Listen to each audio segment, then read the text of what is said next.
गौतम बुद्ध की जन्म कथा। गौतम बुद्ध के पिता का नाम शुद्धोधन था। वे कपिलवस्तु के राजा थे। बात उस समय की है जब गौतम बुद्ध का जन्म भी नहीं हुआ था। राजा शुद्धोधन के कोई संतान न थी। इसी कारण संतान प्राप्ति की चाह में वे सदैव विचार मग्न रहते थे।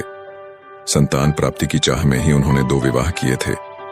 राजा शुद्धोधन की बड़ी रानी का नाम महामाया और छोटी का नाम प्रजावती था। धीरे धीरे समय व्यतीत हो रहा था। राजा शुद्धोधन अब अधेड़ अवस्था से वृद्धावस्था की ओर अग्रसर होने लगे थे। देवी देवताओं की पूजा अर्चना और दान पुण्य आदि करने के बाद भी उन्हें संतान का सुख न मिल सका। समय बीतने के साथ साथ राजा की तृष्णा भी बलवती होती जा रही थी। ऐसा प्रतीत होता था जैसे भाग्य के देवता राजा शुद्धोधन से कुपित हो गए हैं। तभी तो उनकी श्रद्धा और निष्ठा भी कोई रंग न ला सकी थी। अब राजा की तृष्णा चिंता और गहन चिंता में बदलने लगी थी।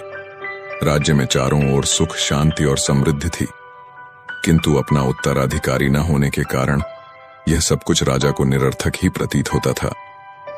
निःसंतान होने का दुख राजा शुद्धोधन की ही नहीं, रानी महामाया और रानी प्रजावती को भी था। इस चिंता को दूर करने का उपाय किसी के हाथ में न था, अतः वे सभी मौन थे। एक समय की बात है कि रानी महामाया रात्रिकाल में अपने इष्ट देव का स्मरण कर शैया पर लेट गई। लेटते ही उनकी आंख लग गई और उनकी आंखों के सामने भिन्न भिन्न प्रकार के सुखद स्वप्न चित्र तैरने लगे। स्वप्नों का तांता रात भर लगा रहा। स्वान आते रहे और सुखद अनुभूति देकर विस्मृत होते रहे। रात्रि का अंतिम प्रहर चल रहा था। रानी महामाया ने स्वप्न में देखा कि 4 यक्ष जिनके मुखमंडल तेज से प्रदीप्त थे उनके निकट आए। यक्षों ने रानी को प्रणाम किया और पुष्प के समान बड़ी कोमलता से उन्हें उठाकर एक ओर को उड़ चले। जिस वायुमंडल से होकर यक्ष रानी को लेकर उड़ रहे थे उसमें बड़ी मनमोहक सुंध व्याप्त थी। इस भीनी भीनी सुंघ ने रानी के अंतर्मन को प्रफुल्लित कर दिया। यक्षों ने रानी महामाया को ले जाकर एक सर्वोन्नत पर्वत के शिखर पर बैठा दिया। वहां एक बहुत सुंदर आसन बना हुआ था। इस आसन पर विराजमान होकर रानी को बड़ा आत्मिक सुख मिला। रानी महामाया का तन मन प्रसन्नता से झूम रहा था।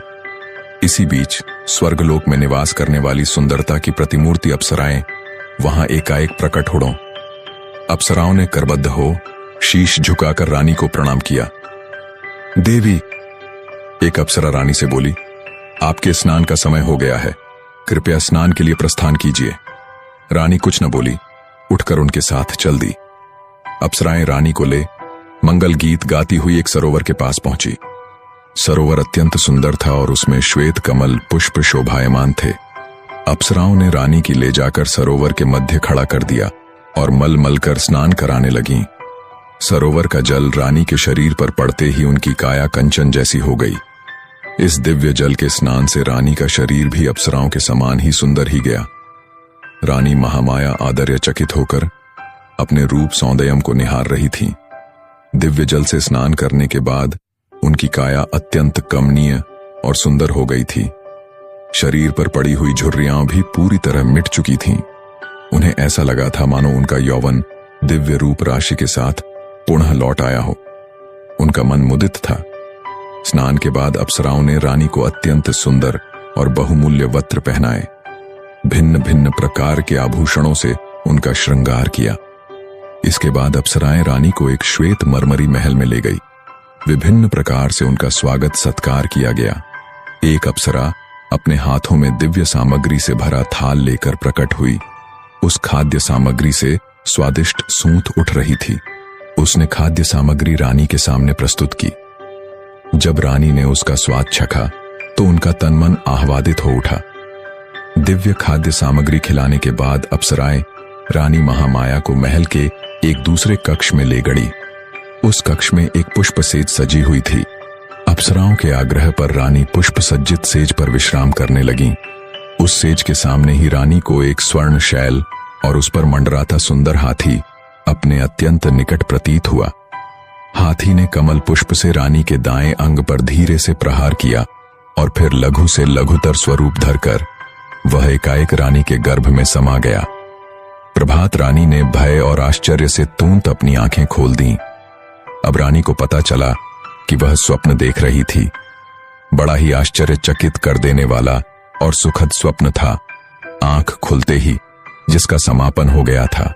जब राज ज्योतिषी ने स्वप्न के फल की गणना कर बताया कि उनके यहाँ एक यशस्वी पुत्र रत्न का जन्म होगा, तो उनकी प्रसन्नता की कोई सीमा न रही।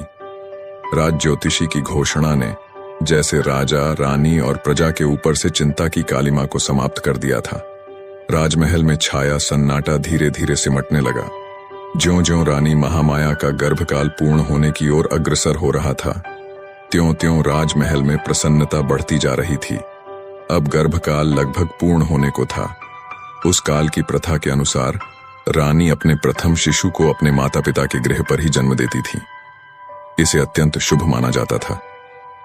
ऐसा ही विचार कर रानी महामाया को उनके माता पिता के पास भेजने की व्यवस्था की गई, ताकि वे प्रथम शिशु को वहीं पर जन्म दे सकें। राजा की आज्ञा से एक सुंदर रथ को फूल मालाओं और मोती मणियों से सुसज्जित किया गया।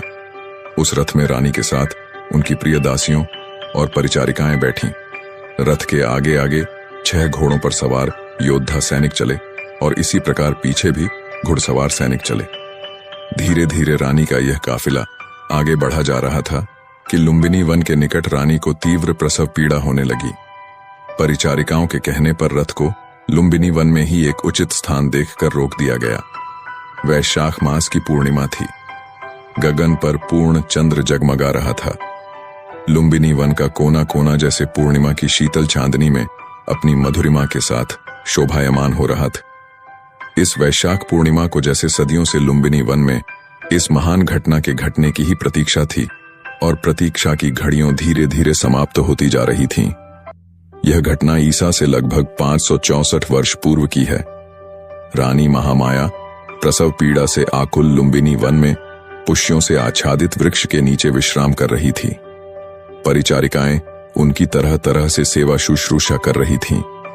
प्रकृति द्वारा निर्धारित शुभ घड़ी और शुभ पलों में रानी महामाया ने एक सुंदर स्वस्थ शिशु की जन्म दिया। शिशु के जन्म की शुभ सूचना अविलंब कपिलवस्तु भेज दी गई। कपिलवस्तु में राजा शुद्धोधन और रानी प्रजाचति के हर्ष की सीमा न थी। पूरा राजमहल विभिन्न प्रकार के मोतियों, मणिक्यों और दीपमालाओं से सज्जित किया गया।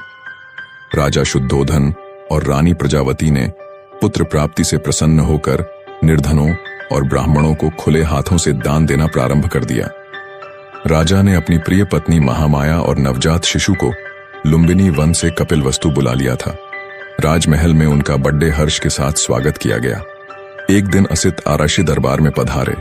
राजा शुद्धोधन ने आरशी का यथा योग्य स्वागत सत्कार किया और नवजात शिशु को आशीर्वाद देने का आग्रह किया। राजन, असित ऋषि बोले, आपके पुत्र का भविष्य बड़ा उज्जवल प्रतीत होता है। आपकी कृपा का फल है ऋषि देवा। राजा शुद्धोधन सिर झुकाकर बोले, अब कृपया शिशु को अपना आशीर्वाद दीजिए। राजन, यह शिशु आगे चलकर आपके शाक्य वंश का नाम विश्व भर में फैला देगा और किसी के आशीर्वाद की नहीं, बल्कि संसार को इसके आशीर्वाद की आवश्यकता पड़ेगी।